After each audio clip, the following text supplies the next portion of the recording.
ಮರಗಿಡದ ತಲೆಯ ಒರೆಸಿ ಹಿಮ ಬಿದ್ದ ನೆಲವ ಗುಡಿಸಿ ಆಹಾ ಹೊಲಗದ್ದೆ ಇನ್ನೂ ಎಂತ ನಿದ್ದೆ ಎಂದ ದಿನರಾಯನು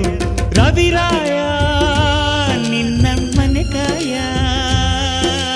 ಬಿಡುವೆಂದೋ ನಿನಗೆ ಮಹಾರಾಯ ಧಗ ಧಗ ಉರಿಯುವೆ ಜಗ ಜಗ ಬೆಳಗುವೆ ನೀನು ಬರದೆ ದಿನವಿಲ್ಲ ಅಂಬರವೇರಿ ಅಂಬರವೇರಿ ಸೂರ್ಯನು ಬಂದಾನು ಥಳ